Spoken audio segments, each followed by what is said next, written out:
Hola, ¿qué tal audiencia? Mi nombre es Artemio Salazar y soy el conductor del tren. Un día más les doy la bienvenida a este su programa, El Maquinista Historias de Terror. Así que prepárense un café, pónganse los audífonos y disfruten este relato.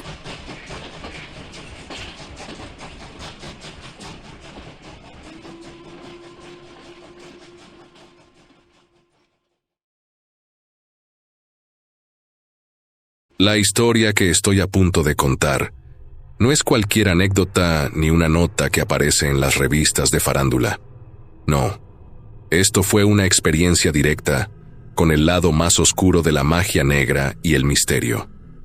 Todo comenzó cuando recibí un mensaje en mi correo electrónico de alguien que parecía saber mucho de mí, aunque yo no sabía nada de ellos.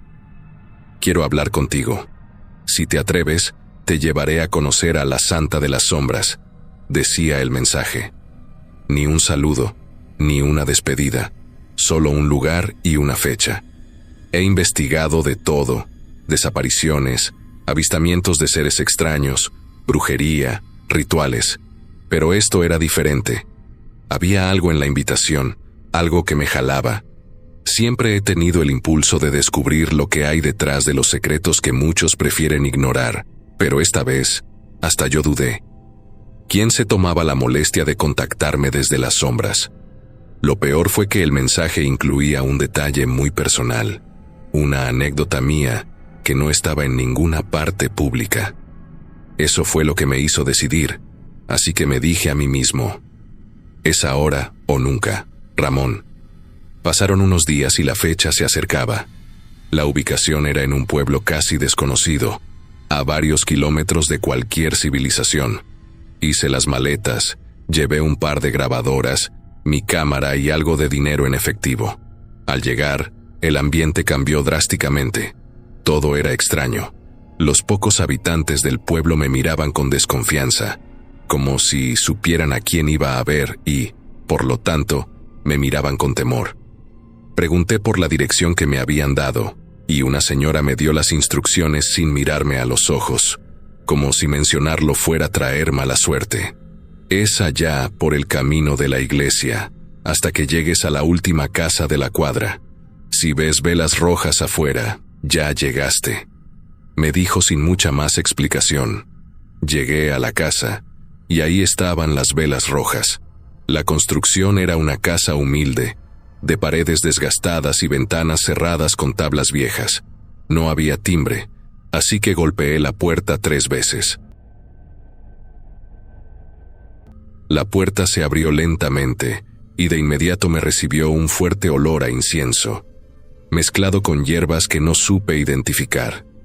Al cruzar la entrada, noté que la casa estaba llena de cosas raras: figuras de barro, calaveras de diferentes tamaños, plantas secas colgando del techo y, en las paredes, símbolos que no entendía pero que claramente estaban ahí por algún motivo. Todo el ambiente tenía una vibra pesada, como si cada cosa ahí tuviera un significado oscuro. En ese momento apareció ella, la Santa de las Sombras. Vestía completamente de negro, con un vestido largo y suelto. Su rostro era serio, y sus ojos tenían un brillo extraño, como si pudieran ver dentro de mí. Sin decir una palabra, me hizo una seña para que la siguiera a una sala en el fondo de la casa. Al sentarme frente a ella, sentí que estaba en otro mundo, uno del que me costaría salir una vez entrara. Así que tú eres Ramón Villa, el que anda detrás de cosas que nadie más se atreve a buscar, dijo con una voz suave, pero que me puso la piel de gallina. No lo negó ni lo afirmó. Simplemente me estaba observando. Aquí nadie me llama por mi nombre verdadero. Me conocen como la Santa de las Sombras, dijo con una sonrisa casi burlona. Mi mente comenzó a dar vueltas. ¿Quién era realmente esta mujer y qué secretos guardaba? Le expliqué por qué estaba ahí, aunque sabía que ella ya lo sabía. Quiero saber sobre los amarres de amor, dije, intentando sonar seguro, aunque sentía que mi voz temblaba un poco. Ella se rió suavemente, como si lo que había dicho fuera una especie de chiste para ella. Los amarres no son juego, muchacho, dijo. Son pactos oscuros. La gente cree que son solo un truco para que alguien se enamore, pero van mucho más allá. A veces la gente no mide las consecuencias de querer tener el poder sobre otro. Comenzó a hablarme de sus clientes. Me contó que figuras del espectáculo, de la política y hasta empresarios habían acudido a ella. A algunos los conocen en las revistas, otros están en la política, otros en las canciones. Todos quieren lo mismo: amor eterno, aunque para lograrlo tengan que sacrificar algo, explicó.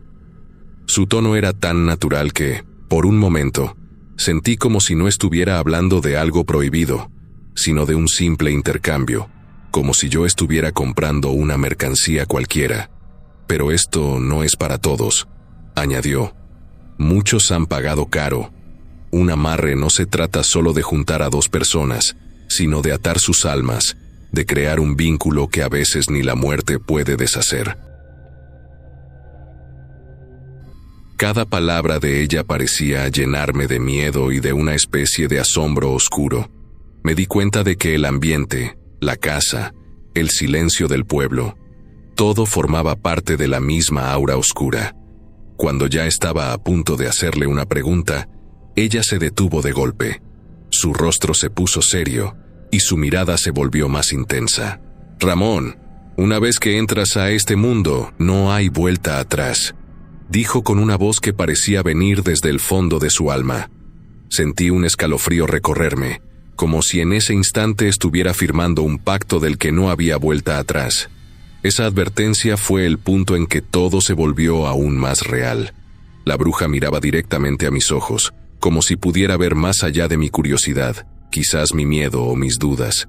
Entre carcajadas bajas y el destello inquietante de las velas, comenzó a hablar de sus amarres en el mundo de la farándula. Había algo en su tono, una mezcla de misterio y burla, que me hacía pensar que esta mujer no solo sabía mucho, sino que disfrutaba del poder de tener en sus manos los secretos de personas famosas, esas que todos ven en la televisión o en las redes. «Verás, Ramón», empezó, inclinándose un poco hacia mí. «Como te decía, la gente piensa que esto de los amarres es un juego, una superstición para tener a alguien a tu lado. Pero no tienen ni idea de lo que realmente implica. Un amarre no solo es una promesa de amor, es una trampa, una prisión que se cierra alrededor del corazón, de la mente, del alma de alguien». Hablaba como si estuviera compartiendo un chisme, pero en cada palabra se notaba la maldad disfrazada de simpleza. Sin decir nombres exactos, comenzó a contarme sobre una cantante que hace poco tiempo había recurrido a sus servicios.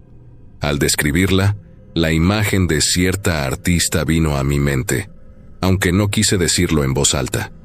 La bruja sonrió, como si leyera mis pensamientos, y continuó sin afirmar ni negar mis sospechas. «Esta muchacha está obsesionada con un joven, un artista que canta música de rancho. Los dos son famosos, guapos, y la prensa los relaciona, aunque ellos al principio insistían en que no hay nada», explicó, mientras jugaba con una cadena de oro que llevaba al cuello, la cual tenía un amuleto extraño que no había notado hasta ahora. «Pero el corazón es terco, y si una mujer desea algo, especialmente cuando es joven, bella y tiene el dinero suficiente, hará todo lo posible para conseguirlo». La bruja me miró con esa sonrisa burlona que me estaba comenzando a incomodar. A veces, Ramón, la gente en la farándula no se detiene ante nada para asegurar su felicidad, y un amarre, bien hecho, puede lograr que alguien se enamore con una fuerza que ni ellos mismos entienden. Imagínate tener a una persona que respira solo por ti, que sufre si no estás cerca, que vive solo para complacerte. Yo intentaba mantener la compostura, actuar como si todo lo que decía no me afectara, pero su tono, su manera de describir estos amarres, me helaba la sangre. Continuó, describiendo cómo un amarre no solo crea atracción, sino dependencia. «Es como si la persona amarrada se volviera adicta, y tú, quien pidió el amarre, eres su única droga», dijo, con una sonrisa siniestra. En ese momento, el ambiente en la sala cambió. La luz de las velas se tornó más tenue, y un aroma extraño, como de flores podridas, comenzó a inundar el lugar. Sentí una punzada en la cabeza, como si algo me estuviera advirtiendo que debía marcharme, pero seguí escuchando. La bruja comenzó a contarme ejemplos de amarres que terminaron en tragedia. Con su voz tranquila y sus palabras casi hipnóticas, describió cómo algunas de estas relaciones, nacidas a base de un hechizo, se transformaban en una pesadilla. Un amarre puede traer cosas hermosas al principio, pura pasión y entrega, pero esa misma energía que los une puede volverse en su contra, explicó.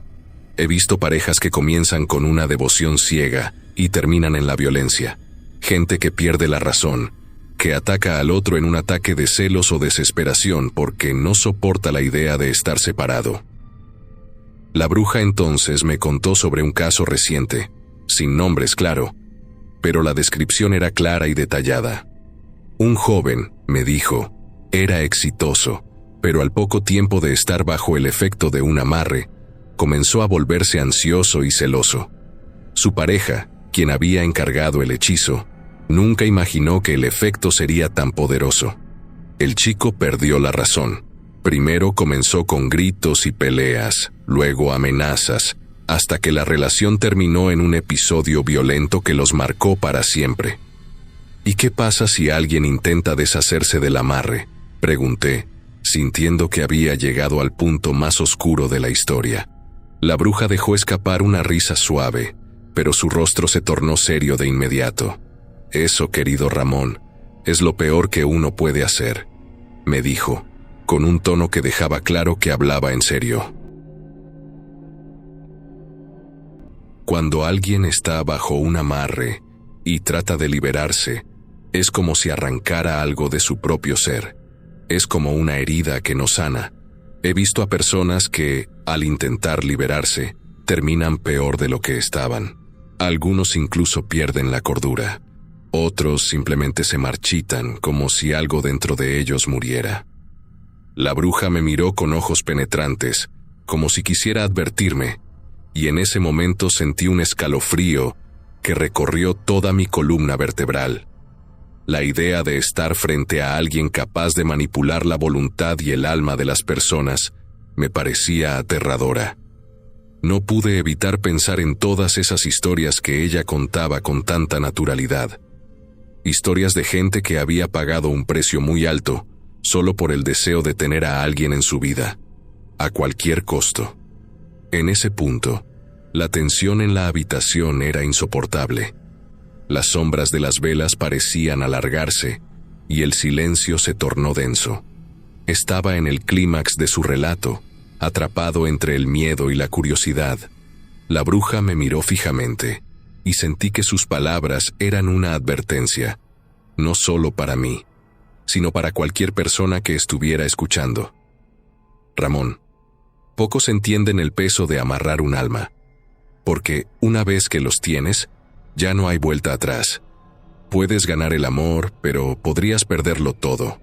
La sala estaba llena de un silencio pesado, como si hasta las sombras estuvieran conteniendo la respiración para escuchar lo que la bruja tenía que decir.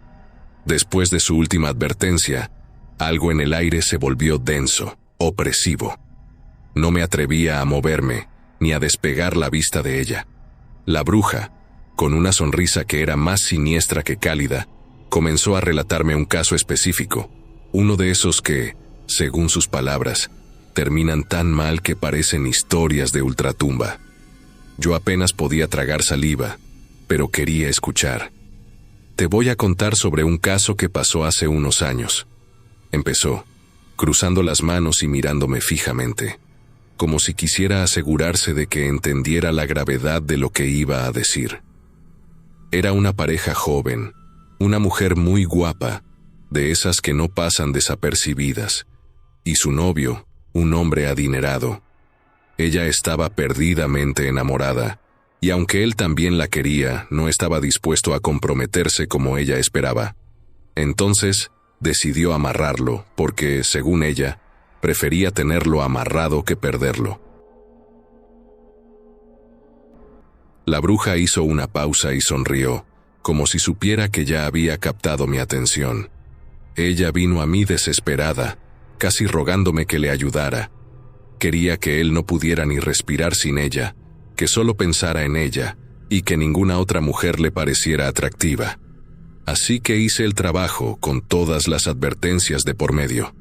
Pero a veces, Ramón, el amor desesperado y la magia negra no son buena combinación. Con un tono frío y calculador, continuó. Todo comenzó bien. El hombre quedó atrapado, obsesionado con ella, más de lo que cualquiera podría imaginar. No podía concentrarse, todo su mundo giraba en torno a ella, y ella estaba feliz, claro. Pero las cosas comenzaron a cambiar. Primero fue su actitud. Él se volvió más celoso y posesivo. Luego empezó a ver cosas, sombras, espejismos, lo que yo llamo restos de energía oscura. Cada vez que él intentaba alejarse de ella, estas sombras se volvían más visibles, más reales.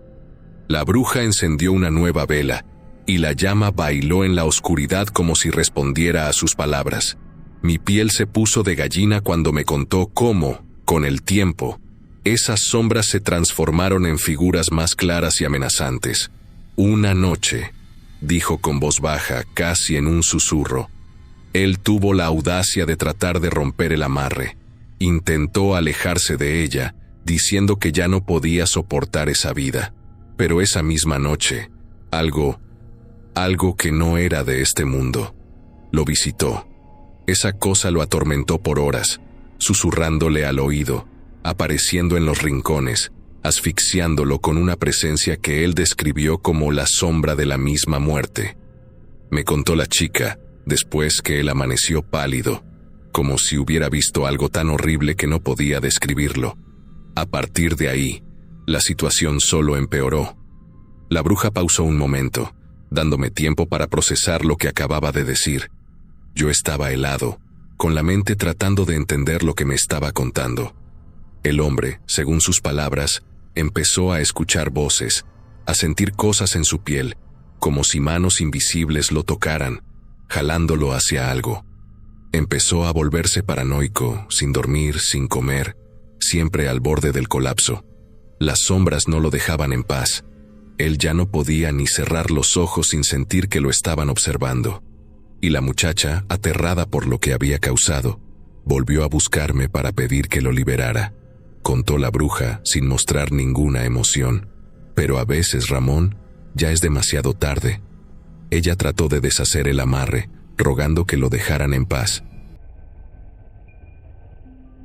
Pero esas fuerzas no perdonan tan fácil. La bruja me miró fijamente y con un tono sombrío agregó: a los pocos días, el hombre fue encontrado muerto en su casa. Dicen que murió de un infarto, pero todos los que lo vieron aseguraban que su rostro estaba tan desfigurado por el terror que parecía haber visto al mismo diablo.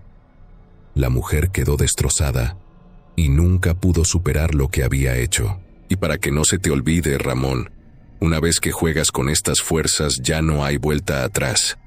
Es como abrir una puerta al infierno, y a veces esas cosas se quedan. La bruja me observó por un instante con una sonrisa que me puso nervioso. Sentí que algo había cambiado en su tono, en su postura y hasta en su mirada. Se inclinó hacia adelante, apoyando las manos en la mesa, y me dijo en un susurro: ahora te voy a contar una historia que ni los mismos curas se atreven a decir en voz alta. Mi curiosidad, mezclada con el temor, hizo que me quedara inmóvil.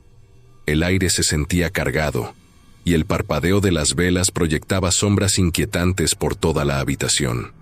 La bruja empezó su relato con voz baja, pero clara, como si compartiera un secreto oscuro que nunca debería salir a la luz.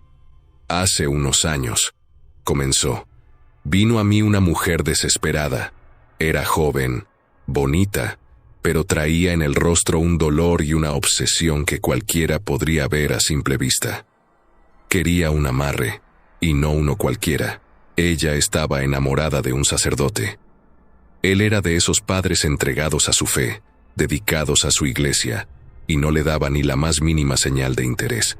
Pero ella estaba decidida, Según me contó, estaba convencida de que él era el amor de su vida, y que si no era para ella, no sería de nadie más. La bruja hizo una pausa, sus ojos reflejando una mezcla de burla y lástima. Yo le advertí, claro. Le dije que amarrar a un hombre de Dios no es como amarrar a cualquiera. Hay fuerzas que protegen a ciertos individuos, y romper ese escudo puede traer consecuencias terribles. Pero la chica no quería escuchar. Estaba cegada por su deseo, y al final accedía a hacer el trabajo, aunque sabía que eso no iba a terminar bien.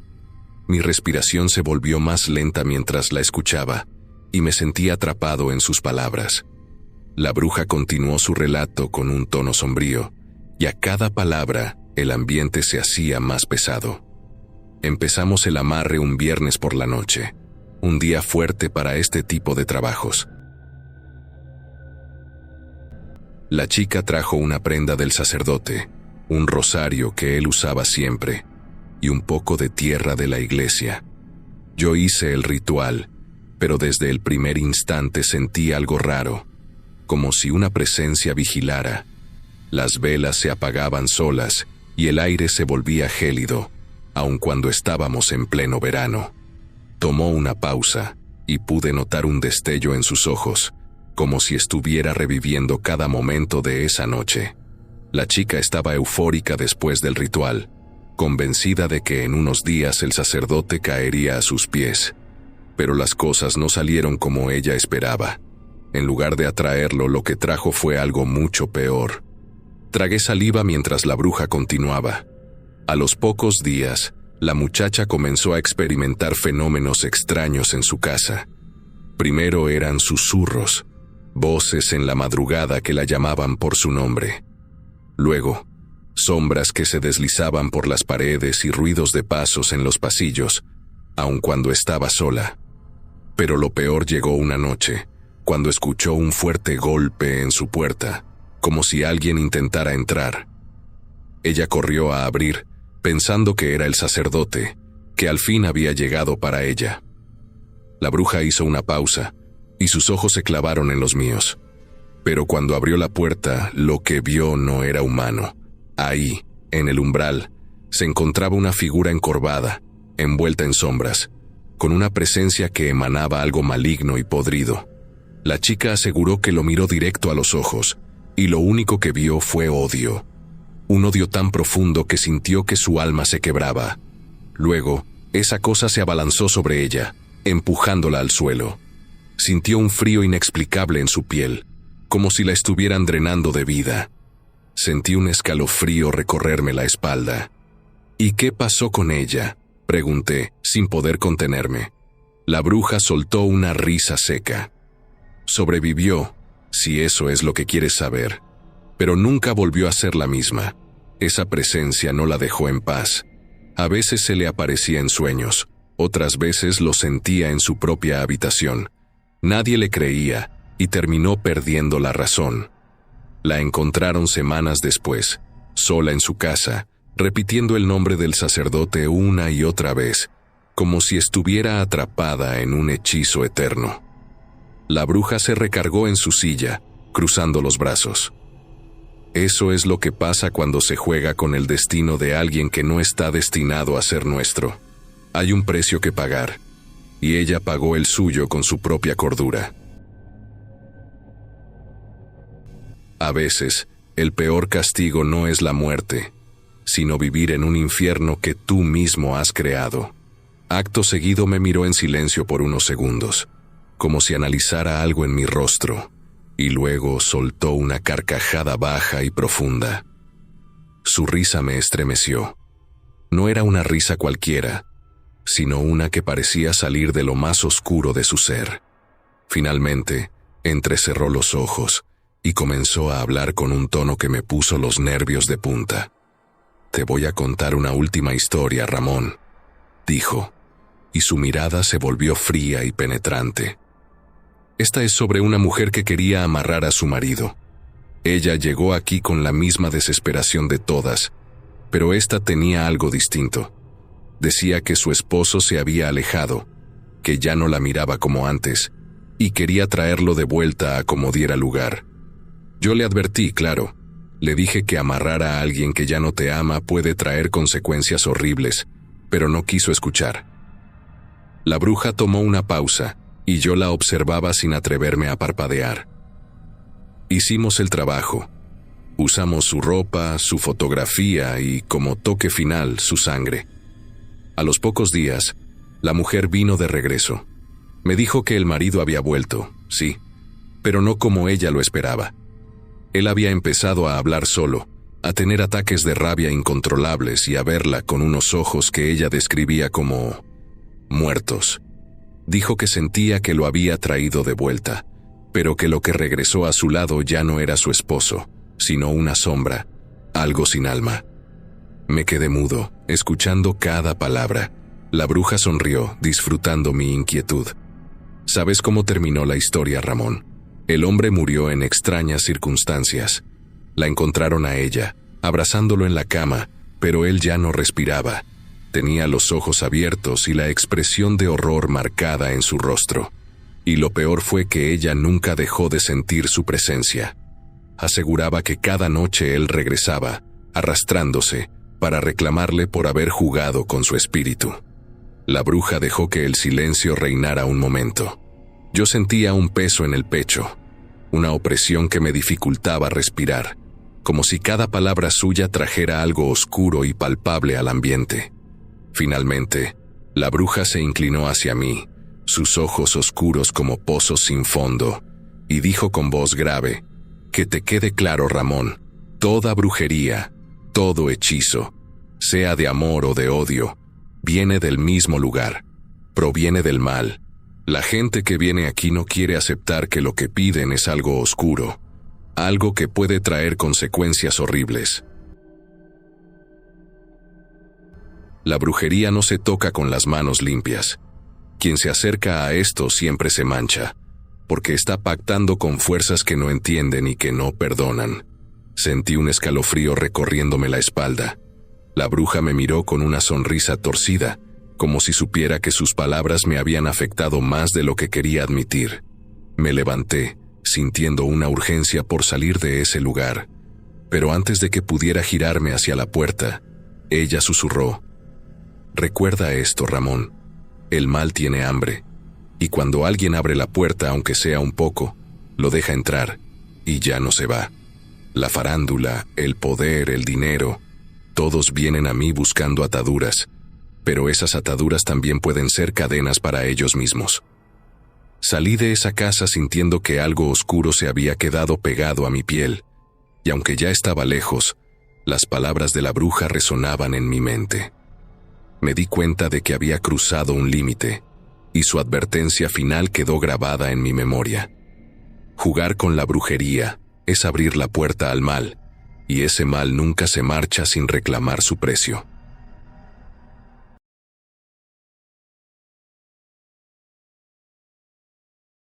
Durante años me dediqué a investigar lo inexplicable: luces en el cielo, ruinas con inscripciones imposibles y criaturas que supuestamente solo viven en los cuentos.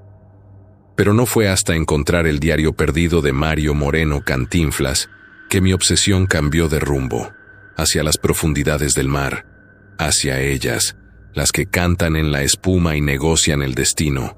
Déjenme contarles lo que descubrí. Todo empezó en el año de 1936. Mario todavía no era Cantinflas. Era simplemente un joven de barrio, con cara de pícaro, que intentaba encontrar su lugar entre carpas, teatros baratos y películas que nadie veía. En una entrevista olvidada, rescatada por mí de un archivo enmohecido en Coyoacán, le preguntaron: ¿Usted alguna vez pensó en rendirse?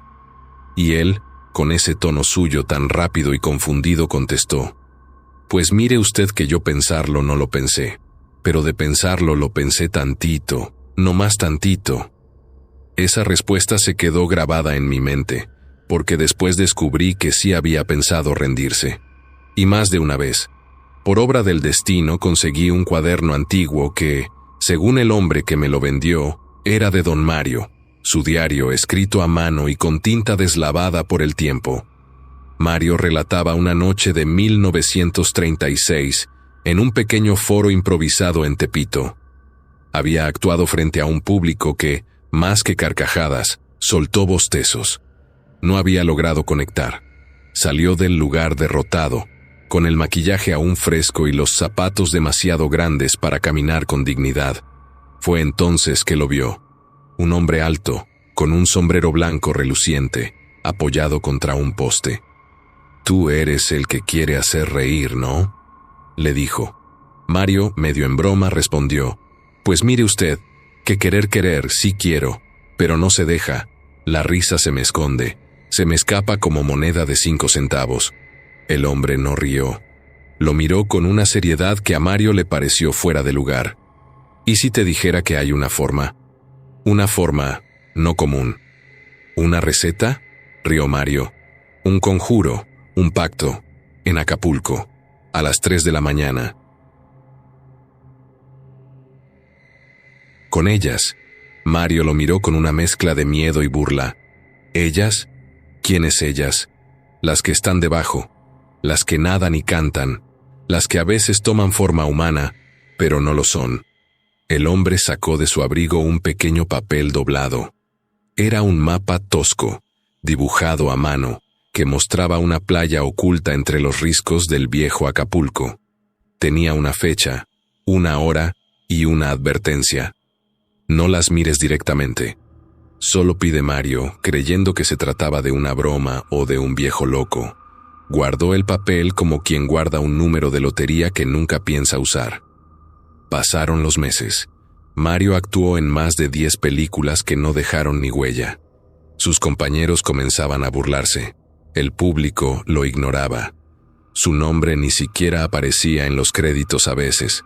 Comenzó a beber, a cuestionarse, a mirar el papel con otros ojos. Una noche de marzo de 1937, tras el fracaso rotundo de una cinta llamada El portero y la cucaracha, decidió viajar solo a Acapulco, sin decirle a nadie, sin plan alguno. El diario detalla su llegada a la playa señalada. Era un sitio oculto, rodeado de piedras negras y palmas dobladas por el viento. El mar estaba quieto, como si lo esperara. A las 2:55 de la madrugada, Mario comenzó a caminar hacia el agua. El diario tiembla en su caligrafía cuando relata lo que vio.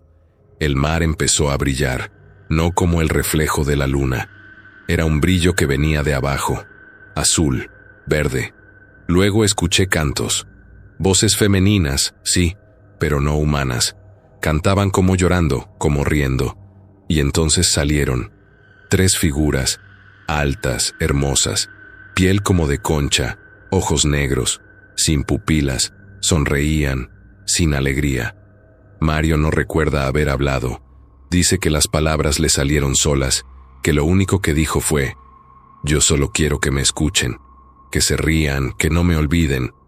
Una de las criaturas se acercó. Tenía el cabello largo, pero se movía como si estuviera bajo el agua, aún estando en tierra. Le tocó el pecho. «Hecho, pero, a cambio, deberás recordarnos, cada año, a la misma hora, en el mismo sitio, y nunca, nunca cuentes esto a nadie, o la voz se te irá». Mario regresó a la Ciudad de México con fiebre y alucinaciones.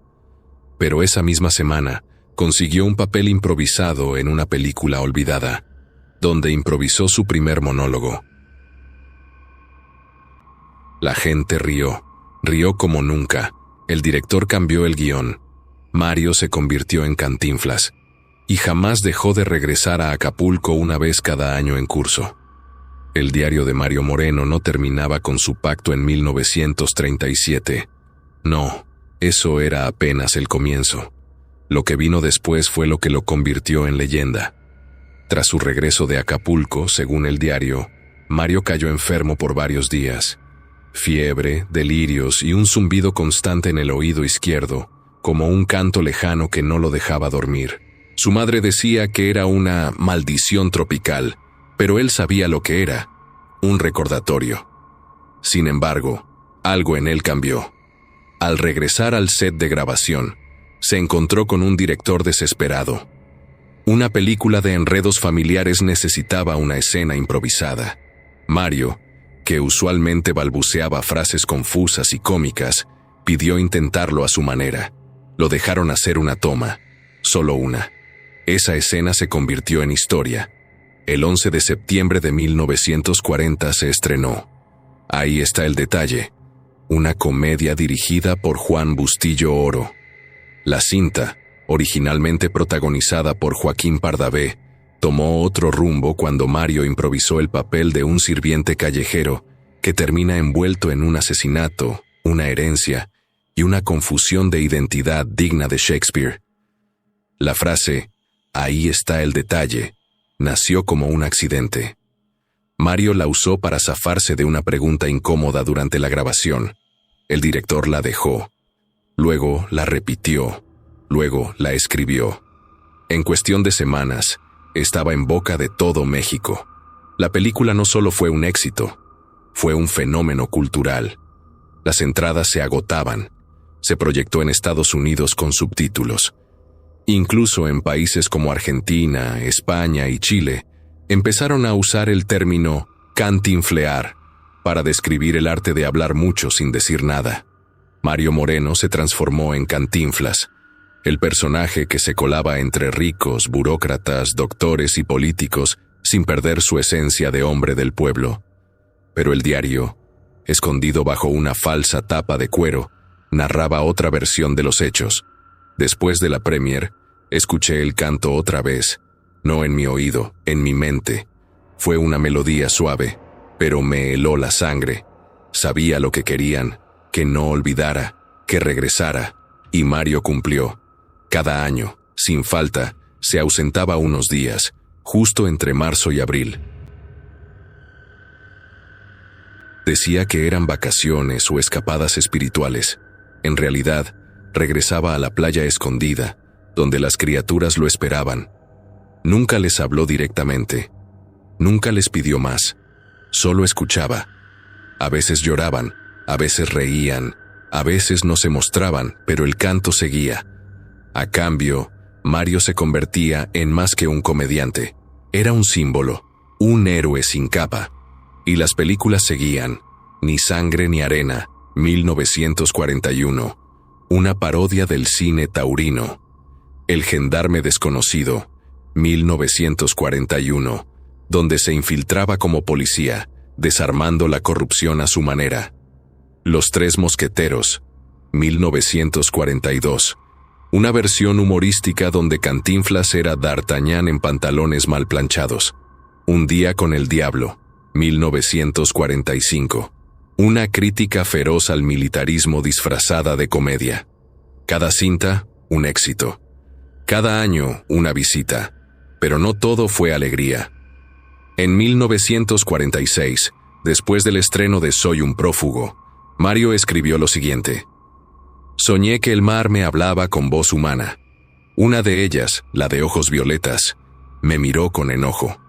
Dijo que el trato estaba desequilibrado, que me estaba olvidando de dónde vino el don.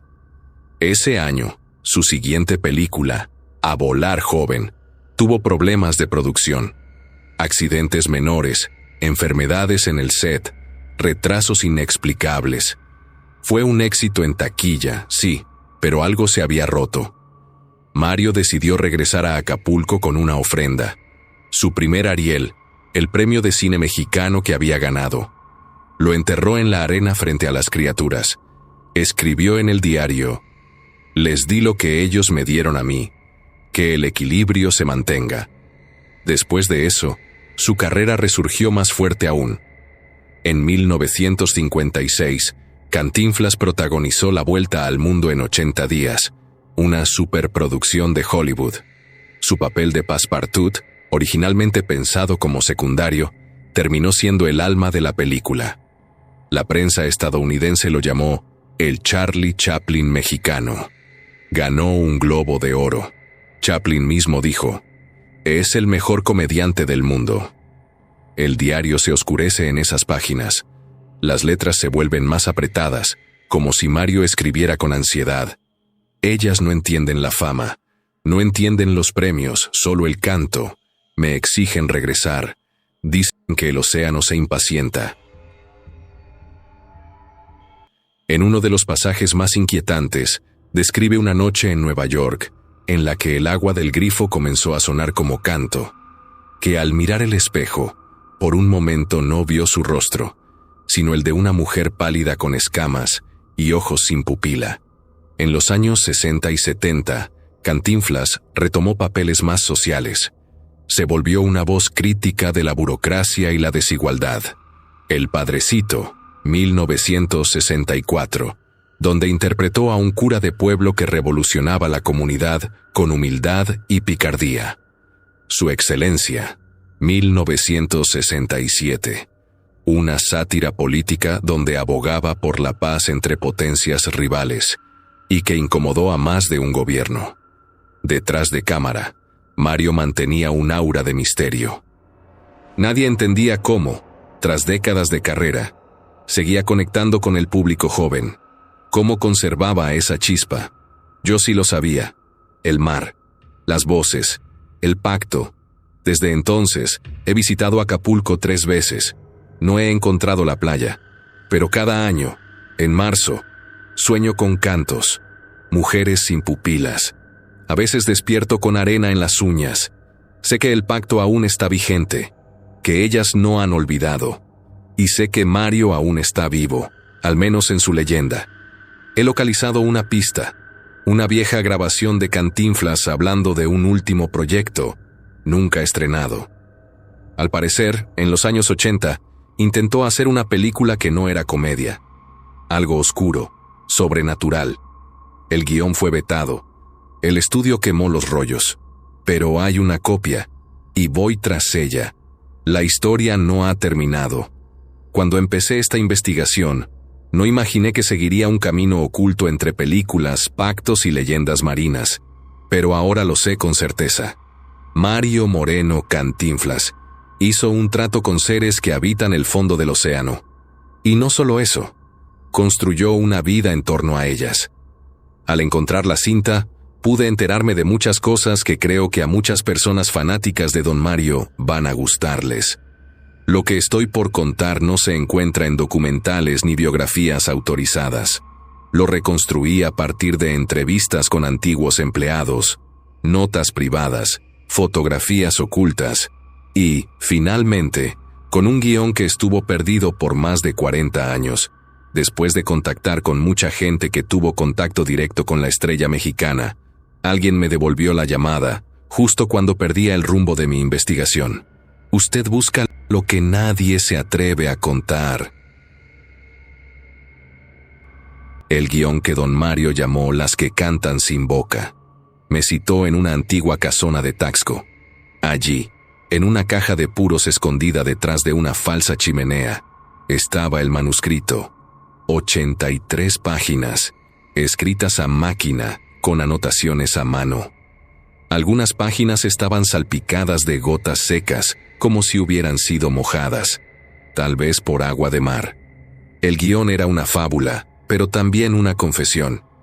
Narraba la historia de un actor fracasado que, tras hacer un pacto con criaturas marinas, alcanzaba la fama a cambio de su cordura. La película nunca se filmó. Algunos productores dijeron que era demasiado rara. Otros aseguraron que era una burla al cine mexicano. La verdad, como descubrí después, es que Cantinflas mismo detuvo el proyecto. Las sirenas le hablaron y le exigieron silencio. Pero en ese guión hay algo que jamás se mencionó antes: la historia de la casa. En 1959, con los ingresos de sus películas y sus crecientes conexiones con empresarios, Mario compró una propiedad en Acapulco. No era una mansión común. Se trataba de una casa situada en una playa oculta, invisible desde la carretera y sin nombre oficial. Los lugareños la conocían como la Casa del Eco Marino, porque en ella el sonido del mar parecía hablar. Literalmente. Mandó construirla con planos diseñados por un arquitecto sueco, especializado en acústica. Cada habitación tenía un domo que amplificaba los sonidos del océano. Las ventanas daban directamente al horizonte, sin cortinas. La casa parecía más un templo que una vivienda. Según el guión, Mario la mandó construir para ellas. Este será su refugio, su escenario, su altar allí. Cada año recibía visitas, pero no cualquier tipo de visitas. Aquellas eran las fiestas de Don Mario, y eran únicas. En círculos cerrados del cine se hablaba de las noches extrañas que Cantinflas organizaba. Las llamaba reuniones para los peces. Él decía con su humor característico: van a venir los peces. Hay que servirles algo más que sardinas, ¿no? Los peces, como él llamaba a ciertos invitados, eran en realidad personas tocadas por el mar, músicos que aseguraban componer solo al escuchar el océano, poetas que soñaban con voces femeninas saliendo de las olas, bailarinas sordas que se movían al ritmo de algo que nadie más oía. Las fiestas comenzaban al anochecer. Mario tocaba un viejo disco con cantos hawaianos, y luego, el silencio. Todos salían a la terraza. El mar desde allí parecía un espejo líquido, y entonces los escuchaban, los cantos, suaves, como caracolas susurrando secretos. Nadie hablaba. Algunos lloraban, otros bailaban sin moverse. Mario solo miraba al horizonte con una copa de mezcal en la mano y decía: ya llegaron. Dicen que una vez una figura emergió del agua, una mujer alta, desnuda, con piel azulada y cabello como algas. Mario caminó hacia ella sin miedo, y la abrazó. Nadie volvió a hablar de eso. Cuando logré visitar la casa colándome por la madrugada, noté algo inquietante. 2 habitaciones estaban completamente selladas desde dentro. Una tenía en la puerta grabada la palabra silencio. La otra, simplemente, canto. En la habitación del canto encontré un tocadiscos antiguo, una libreta con letras de canciones nunca publicadas y un cuaderno con dibujos extraños. Figuras humanas con aletas, bocas sin labios, ojos como estrellas de mar. Entre las notas, una frase subrayada varias veces: no son sirenas, son ecos de algo más profundo. En la habitación del silencio, solo había una cama y una roca negra traída del fondo del océano. Al tocarla, sentí frío, pero también una vibración, como si algo dentro estuviera vivo. El último fragmento del guión de Mario es el más perturbador. Una nota escrita a mano, doblada entre las páginas finales. Si este guión ve la luz, ellas vendrán por mí. Pero si alguien más lo encuentra, quizás lo escuchen a él, quizás lo elijan, quizás el canto pase a otra garganta. Desde que lo leí, tengo sueños extraños. Siempre pensaba que me estaba sugestionando. Era tanto lo que me había obsesionado con esta investigación, que me sentía parte de ella. Y lo más inquietante, en mi última visita a Acapulco, mientras caminaba cerca de donde alguna vez estuvo la casa del eco marino, vi algo en el agua. Un rostro. No esperé más. Corrí hacia mi auto y huí de allí. Entonces fue que decidí que era muy peligroso seguir investigando esto y que era momento de dejarlo por la paz.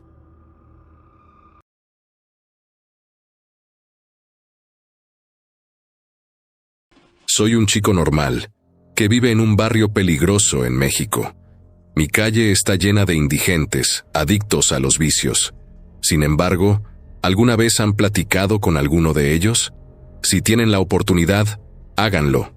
El siguiente relato no sé qué tan cierto sea, pero me lo contó don Honorio, un viejo bebedor que llegó a mi calle de la nada, y por unos cuantos pesos le narra a todos su historia, que él jura fue real. A continuación, les dejo la historia que él me contó. Trabajé más de 30 años como camarógrafo en una empresa televisiva. Sí, suena a mucho tiempo, y pues sí, lo es. He visto de todo aquí, créeme, desde cosas normales hasta otras que nomás te hacen persignarte y mirar a otro lado. Al principio, cuando recién entré, me emocionaba eso de trabajar en una empresa tan grande. Imagínate, era Televisa, la mera de la tele en México. Pero con el tiempo, uno se va dando cuenta de que hay cosas que no cuadran, y empiezas a notar cosas raras en los pasillos, en las oficinas, como si siempre hubiera alguien mirando desde las sombras. Al principio, escuchaba que entre los técnicos y los de mantenimiento se decían cosas, que había ciertas reuniones importantes que se hacían muy tarde, cuando casi todos ya se habían ido. Y te juro que no era cosa de ver los resultados de la programación ni nada de eso, porque ¿quién necesita tanta privacidad para eso? No. Esos tipos hablaban de reuniones bien raras, que juntaban a gente que ni sabíamos que trabajaba aquí. Gente bien extraña. Nunca los veías durante el día, pero de noche, ahí estaban, con sus trajes bien elegantes y rostros que no reconocías, casi como si estuvieran ahí nomás para esas juntas. Uno de mis compañeros, Raúl, un técnico de los de toda la vida, me empezó a contar de esos rumores de que, al parecer, algunos directivos de Televisa andaban metidos en cosas que no eran nada normales. Él decía, como si fuera broma, que estos meros jefes tenían un pacto con seres de otro mundo. No estoy hablando de extraterrestres de esos que salen en las películas, sino de algo más raro. Reptilianos, decía él, unos seres medio humanos, medio reptiles, que podían tomar la forma que quisieran y que, supuestamente, les daban poder y fortuna a cambio de que hicieran lo que ellos pedían. Te soy honesto, al principio me daba risa. Pensaba que Raúl solo quería asustarnos o estaba bromeando, pero luego empecé a prestar más atención y a ver cosas que me hicieron pensar dos veces. Un día, mientras estaba en el estudio preparando las cámaras, me tocó ver a un tipo que no había visto en mi vida, y eso que yo conozco a casi todos. El tipo era alto, delgado, con una piel tan pálida que daba escalofríos, y unos ojos. No, hombre, esos ojos no parecían de alguien normal. Eran fríos, como si no tuviera alma. Caminaba despacio, pero con seguridad, como si el lugar fuera suyo. Nadie le decía nada. Todos lo dejaban pasar y se hacían a un lado, como si le tuvieran un miedo que no se podía explicar. Luego se metió en una de esas oficinas privadas y después no lo volví a ver. Las semanas pasaron, pero la curiosidad ya me estaba ganando. Empecé a escuchar más rumores. La gente decía que esos tipos llegaban solo para las juntas y luego se iban en camionetas negras, bien lujosas. Había un guardia de seguridad que contaba que una vez vio a uno de estos sujetos en la oscuridad del estacionamiento y que juraba que su piel se veía como escamosa. Parecía una especie de lagarto, decía. Yo me reía, pero al mismo tiempo empezaba a sentir un nerviosismo extraño cada vez que trabajaba de noche. Y entonces, un día, mientras estaba limpiando el equipo en la sala de grabación, me fijé en una puerta que siempre estaba cerrada, al fondo del pasillo. Nunca había prestado mucha atención, pero ese día vi que tenía un símbolo raro dibujado, como un círculo con líneas y figuras que no reconocía. El símbolo era rojo y brillaba como si alguien lo hubiera pintado con sangre fresca. No sé qué me impulsó, pero me acerqué y giré la perilla, aunque estaba seguro de que estaría cerrada. Pero no. La puerta se abrió de inmediato, como si alguien esperara que yo entrara. Al otro lado había una especie de sala de juntas, pero no una normal. Las paredes estaban tapizadas de fotos y dibujos que no entendía. Algunos parecían de personas, otras eran de figuras que no parecían de este mundo, con ojos enormes y piel como de serpiente. Mi corazón empezó a latir tan fuerte que parecía que se me iba a salir del pecho, pero aún así seguía avanzando. Había documentos tirados en una mesa, y en una esquina, una pila de cintas de video. Tomé una de las cintas. Tenía una etiqueta que decía «Material restringido». Sin pensarlo dos veces, la guardé en mi bolsa, y salí de ahí casi corriendo, con la sensación de que algo o alguien me estaba mirando desde la oscuridad. Esa noche, ya en mi casa, no podía dejar de pensar en esa cinta. Me daba miedo ver lo que contenía, pero la curiosidad me ganó. Con manos temblorosas puse la cinta en la vieja videocasetera que todavía tenía. La imagen apareció y al principio se veía normal, como cualquier grabación. Pero luego empezaron a aparecer cosas que no tenían sentido. En la pantalla se veían personas importantes de Televisa, algunos ejecutivos a los que solo había visto en fotos, y junto a ellos había figuras que no parecían humanas, parecían reptiles, con una piel escamosa y ojos que brillaban en la oscuridad. Justo en ese momento, escuché un ruido en la ventana. Me levanté de un salto y, al asomarme, no vi a nadie, pero sentí un escalofrío que me recorrió la espalda. Volví a la sala y la cinta se había detenido sola, como si alguien la hubiera apagado. Y entonces escuché otro ruido, esta vez dentro de mi casa. Era como un susurro, algo que venía desde el pasillo. Traté de mantener la calma, pero sentía que cada vez estaba más cerca. Volví a ver la pantalla, y en el reflejo vi algo que me heló la sangre. Una sombra larga y delgada se movía detrás de mí, como si alguien estuviera de pie observándome. Me giré de golpe, pero no había nada. La cinta empezó a sonar, como si alguien la estuviera rebobinando, aunque yo no había tocado nada. En ese momento, entendí que quizá había cruzado una línea peligrosa, que había visto algo que no debía. Esa noche no pegué el ojo, y al día siguiente llegué al trabajo con una sensación rara, como si todo lo que había visto la noche anterior fuera un mal sueño. No podía sacarme de la cabeza las imágenes de esa cinta, de esos tipos que parecían personas, pero no lo eran, y mucho menos olvidar esa sombra que juré ver en mi casa. Quise contarle a alguien lo que había pasado, pero ¿quién me iba a creer? Uno, en este lugar, sabe que hay temas que es mejor ni tocar, y menos cuando ya lleva tantos años aquí y sabe que hay cosas extrañas. Ese día, cuando apenas estaba comenzando mi turno, me encontré con Raúl, el técnico. Nos saludamos como siempre, y le hice un comentario en tono de broma para no sonar tan loco. «Oye, Raúl, ¿alguna vez has visto algo raro en las cintas?», le pregunté, haciéndome el casual. Raúl me miró de reojo, como si no quisiera hablar del tema, y se acercó a mí como si alguien pudiera escucharnos. «¿Raro? Aquí las cintas son lo de menos, compadre. Raro es lo que nadie ve en las transmisiones en vivo», dijo en voz baja, y me lanzó una mirada seria. «Hay cosas que graban en los estudios a escondidas, pero ni se te ocurra preguntar por ellas». Eso me dejó helado. ¿Sería posible que esos directivos tuvieran algo más grabado a propósito?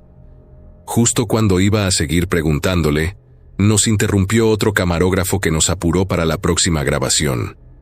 Me quedé pensando en todo eso el resto del día, con la cabeza hecha un lío, sin saber si debía seguir hurgando en esos asuntos o dejar todo como estaba. Pero en el fondo sabía que ya estaba metido hasta el cuello. Esa misma noche decidí volver al estudio. Esta vez, esperé a que todos se fueran, y cuando ya solo quedábamos unos pocos, me aventuré por ese pasillo oscuro donde estaba esa puerta misteriosa. Caminé con pasos firmes, aunque el corazón lo sentía acelerado. Llegué a la puerta y estaba abierta de nuevo, como si alguien la hubiera dejado así para mí. Entré, y ahora que lo pienso, debí salir corriendo en ese instante. El cuarto parecía igual que la primera vez, los mismos documentos esparcidos por la mesa, las mismas fotos raras, y ahí, en una esquina, una caja nueva de cintas etiquetadas como confidencial. Sentí un impulso extraño de tomar otra de esas cintas, pero algo más llamó mi atención. Había una carpeta gruesa, de esas que usan para archivar papeles importantes, pero esta estaba marcada con un símbolo raro, algo que nunca había visto. Sin pensarlo mucho, la abrí. Adentro, me encontré con fotos de gente que yo conocía, compañeros que habían trabajado aquí durante años, y que, de repente, un día desaparecieron. Todos teníamos la idea de que se habían ido a otros trabajos, o simplemente renunciaron sin avisar. Pero esas fotos decían otra cosa. Estaban tomadas en lugares oscuros. A muchos se les veía el miedo en los ojos, como si estuvieran amenazados. Había documentos junto a las fotos, y en uno de ellos pude leer algo que me heló la sangre. Experimento exitoso. Sujeto. Aceptado. Ahí entendí que esto iba más allá de lo que podía imaginar. Era como si estuvieran haciendo algo con ellos, usándolos para algo que no podía ni describir. Me puse nervioso. Sentí que debía salir de ahí antes de que alguien me viera, pero algo en mí quería seguir buscando. Entre los documentos, encontré una especie de lista, una lista de nombres, y ahí estaba mi nombre. Sí, mi nombre. Eso me heló por completo. Era como si ya supieran que iba a meterme en sus cosas y que, tarde o temprano, yo también iba a desaparecer. Sentí un ruido detrás de mí y di un salto. Al voltear, vi a un hombre alto, de esos que nunca ves durante el día en la empresa. No era el mismo del otro día, pero su mirada era igual de fría, esos ojos que no parecían de este mundo. Él no me dijo nada, solo me miraba, y en su mano vi algo que parecía una jeringa. Sin pensarlo 2 veces, salí corriendo del cuarto, pero él me siguió. Corrí por el pasillo tratando de no hacer ruido, aunque a esas horas ya no quedaba casi nadie. Llegué hasta el área de cámaras y me escondí detrás de una caja grande. Mi corazón latía como loco y sentía que en cualquier momento me iba a desmayar. Escuchaba sus pasos cada vez más cerca, como si supiera dónde estaba. Pero, de pronto, todo se quedó en silencio. Me asomé despacito y lo vi, parado frente a la puerta del estudio, como si estuviera esperándome para que no pudiera salir. Se quedó ahí por lo que parecieron horas, hasta que finalmente dio media vuelta y se fue, pero no sin antes echar un último vistazo, como si estuviera diciendo, «Te voy a encontrar». Cuando todo estuvo en calma, salí corriendo sin mirar atrás. Llegué a mi casa y me encerré con seguro, pero apenas logré dormir. Al día siguiente, recibí una llamada de un número que no conocía. La voz en el otro lado sonaba fría, mecánica. «No sigas hurgando donde no te llaman», o «atente a las consecuencias». Me quedé helado. Nunca había sentido tanto miedo en mi vida. Decidí ignorar la advertencia, y esa misma tarde le marqué a Raúl, mi compañero técnico, para contarle todo. Pero cuando llamé me contestó su esposa, diciendo que Raúl no había regresado a casa desde la noche anterior. Después de enterarme de que Raúl no había vuelto a su casa, sentí que algo en mi pecho se apretaba. No podía dejar de pensar que mi curiosidad había tenido algo que ver en eso.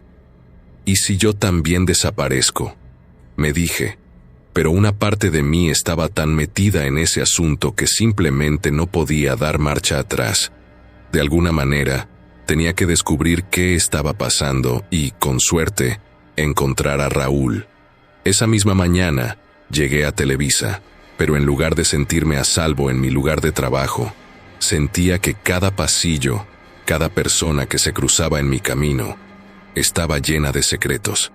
Caminé directo a la oficina de uno de los directivos con los que alguna vez había trabajado, un tal Don Mario.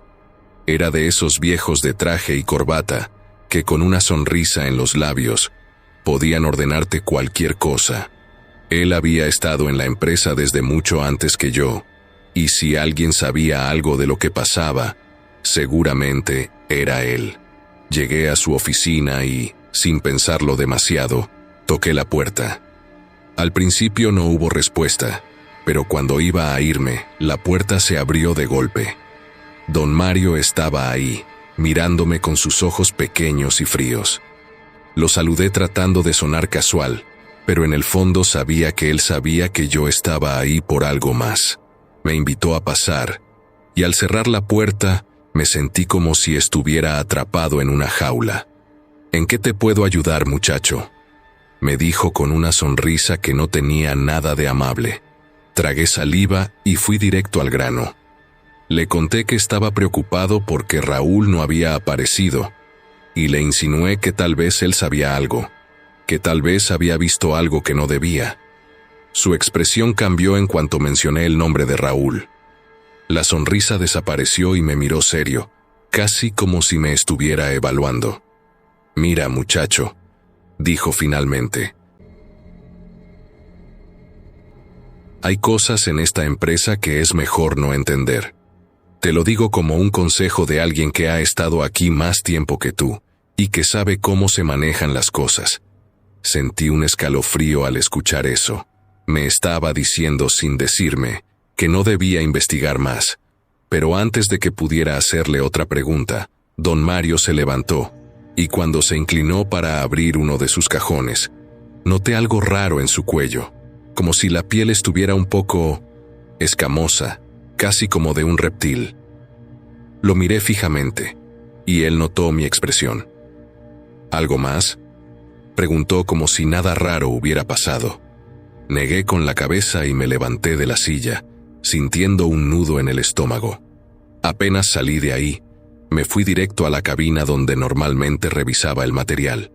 Sabía que ahí, entre los archivos, podría encontrar las cintas que habían mencionado esa noche en la oficina secreta.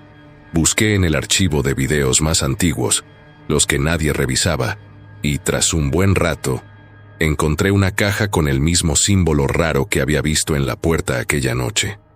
No me lo pensé 2 veces. Agarré una de las cintas, me aseguré de que nadie estuviera viendo y la llevé a una sala vacía para reproducirla. Al principio, solo veía imágenes borrosas, estáticas y ruido, pero después de unos minutos, la imagen se aclaró y apareció una sala llena de personas sentadas en una mesa redonda, todas vestidas de traje. Reconocí a algunos de los directivos de Televisa y a un par de presentadores famosos. Estaban ahí, hablando en susurros, como si discutieran algún tema secreto. Y entonces apareció alguien más, un tipo alto, con una expresión rígida, y lo peor de todo, sus ojos parecían diferentes, como si no fueran humanos. Tenían un brillo raro, como de reptil. En un momento el hombre se levantó, y con una voz profunda y lenta, comenzó a hablar de los objetivos del pacto, de cómo todo el contenido debía estar diseñado para que la gente se mantuviera dócil y obediente, y de cómo la empresa se beneficiaría si cumplían con lo acordado. Quise detener la cinta, pero no pude. Me quedé pegado a la pantalla, viendo cómo uno de los directivos de Televisa se levantaba y de repente comenzaba a cambiar. Su piel se volvía escamosa, sus ojos se agrandaban y sus brazos parecían alargarse como si fueran garras. Era como si estuviera viendo a una especie de reptil tomando el control de un cuerpo humano. En ese momento, el tipo se giró hacia la cámara y dijo algo que me heló hasta los huesos. «Si estás viendo esto, es porque sabes demasiado». Me levanté de golpe y apagué el monitor. No quería seguir viendo. Sentía que ese mensaje era para mí. Me quedé ahí un rato, respirando rápido, sin saber qué hacer. Si alguien me había visto entrar, si sabían que yo había revisado esas cintas, ¿qué me esperaba ahora? De pronto, escuché pasos fuera de la sala. Mi corazón empezó a latir como loco. Me asomé y vi a 2 tipos de seguridad, esos que no se mezclan con el resto del personal, con la mirada fija en la puerta de la sala. Sabían que yo estaba ahí. Rápidamente, agarré la cinta, la metí en mi mochila y salí por la puerta de emergencia, evitando ser visto. Bajé por las escaleras de servicio y me escabullí hasta llegar a la calle. Corrí hasta que sentí que los pulmones me ardían, y cuando finalmente me detuve, me quedé mirando la cinta que había sacado. Ahora más que nunca, sabía que lo que estaba en esa grabación era demasiado peligroso. Estaba metido en algo mucho más grande de lo que imaginaba, y lo peor de todo era que ya no había vuelta atrás. Ya con la cinta en mi poder, me fui directo a mi casa. Me temblaban las manos, sentía el corazón a 1000, pero, aún así, trataba de calmarme y pensar en lo que había visto. Aún estaba incrédulo, dudando si todo había sido real o si me había vuelto loco. Sin embargo, la cinta estaba ahí, en mi mochila, como una prueba real de que todo aquello que descubrí no era producto de mi imaginación. Llegué a mi casa, Cerré con llave todas las puertas y ventanas y, por si acaso, bajé las cortinas. Me sentía paranoico, como si de repente alguien pudiera aparecer en cualquier momento y arrebatarme lo que había encontrado. Me puse a pensar en Raúl, en cómo él había desaparecido justo después de haber empezado a investigar lo mismo. ¿Me pasaría a mí lo mismo? Sacudí la cabeza y traté de concentrarme. Respiré profundo y decidí que debía ver la cinta completa. La misma imagen de la sala de juntas apareció en la pantalla. Ahí estaban los directivos, las figuras importantes de Televisa y el hombre extraño con esos ojos reptilianos. Sentí la piel de gallina al ver sus movimientos lentos, calculadores, como si supiera perfectamente que alguien lo estaba observando. La reunión continuaba, y ahora hablaban de planes para los próximos años. Decían que tenían que seguir controlando a las masas, mantener a la gente en sus casas, entretenida y tranquila, que no cuestionaran nada. Y mencionaban algo sobre un ritual. Esa palabra me heló los huesos. No tenía idea de qué tipo de ritual estaban hablando, pero sonaba a algo que no quería averiguar. En ese momento, la cinta se puso extraña. El video comenzó a cortarse y a volverse estático. Me acerqué para ver si era un problema de la videocasetera, pero entonces la imagen regresó. Solo que esta vez ya no era la sala de juntas. Ahora estaba viendo lo que parecía ser un lugar oscuro, sin ventanas, apenas iluminado por una luz parpadeante. La cámara giraba lentamente, enfocando unas jaulas que parecían estar llenas de personas. Mi estómago se revolvió. ¿Qué clase de cosa estaban grabando? Escuché unos gritos lejanos en la grabación, gritos de personas pidiendo ayuda. Sentí que el corazón se me iba a salir del pecho. Las voces no eran claras, pero se escuchaban desesperadas. Entonces uno de los hombres en traje apareció en pantalla, caminando entre las jaulas como si estuviera inspeccionando a la gente encerrada. Lo veía fríamente, sin una pizca de compasión en su cara. Al pasar frente a una de las jaulas, se detuvo y dijo algo, pero el ruido era tan fuerte que apenas pude escuchar. Pausa. No sabía si quería seguir viendo. Por un momento, pensé en apagar todo y tirar esa cinta al río. Pero algo en mí me obligaba a seguir. Quizá por la culpa, por sentir que, si no hacía algo, otros terminarían como esas personas en las jaulas. Sentía que tenía que ver hasta el final, sin importar qué tan macabro fuera lo que estaba viendo. La cinta avanzó, y el hombre de traje continuó su recorrido hasta que llegó a una especie de sala más grande. Allí, otros hombres y mujeres estaban reunidos alrededor de una especie de mesa cubierta con una tela negra. Encima de la mesa había algo envuelto, algo que no lograba distinguir bien, pero parecía moverse, como si estuviera vivo. Sentí un escalofrío cuando uno de los presentes retiró la tela, y debajo de ella había una persona amarrada, con los ojos desorbitados de terror. Fue ahí cuando me di cuenta de que estaba viendo algo mucho peor de lo que me había imaginado. Mi mente quería entenderlo de otra manera, pensar que se trataba de una película o algún tipo de broma, pero el terror en la cara de esa persona era demasiado real. Los hombres en traje empezaron a murmurar cosas, palabras en un idioma que no entendía, y fue entonces que noté algo aún más perturbador. Algunos de ellos comenzaban a transformarse, sus pieles volviéndose escamosas, sus ojos tomando ese brillo extraño y helado. Se acercaban a su presa, cada vez más, como depredadores. No pude soportarlo más y apagué la videocasetera. Me quedé un buen rato en silencio, tratando de procesar lo que acababa de ver. No era posible, nada de eso podía ser real, pero lo había visto con mis propios ojos. Era como si esos directivos, como si realmente fueran criaturas reptilianas, haciendo rituales oscuros en las instalaciones de la televisora. Y no pude evitar pensar que Raúl probablemente había visto algo parecido. Quizá por eso había desaparecido. Alguien tocó la puerta en ese momento, y casi salté del susto. Me quedé quieto sin hacer ruido, tratando de escuchar. El toque fue insistente, como si quien estuviera afuera supiera que yo estaba allí. Me acerqué lentamente y miré por la mirilla, pero no había nadie. Respiré aliviado, pensando que quizá había sido solo mi paranoia. Cuando de pronto, escuché un ruido detrás de mí. Me giré, y allí estaba, en la ventana, un tipo mirándome. Era uno de los guardias de seguridad que había visto en Televisa, uno de esos que rondaban cerca de la oficina de don Mario. Su cara era inexpresiva, y sus ojos tenían ese brillo extraño. Sentí que el corazón se me congelaba. «Sabemos lo que tienes», dijo, sin mover los labios. Era como si su voz sonara dentro de mi cabeza, una voz fría y ajena. Retrocedí, tropezándome con la mesa, y en ese momento, él se fue, tan rápido como había aparecido. Me quedé solo, temblando, sabiendo que ya no tenía salida. Después de ese encuentro en la ventana, supe que no tenía tiempo. Al amanecer, sin despedirme de nadie ni recoger más de lo necesario, me subí a un camión rumbo a donde mis ahorros me permitieran llegar.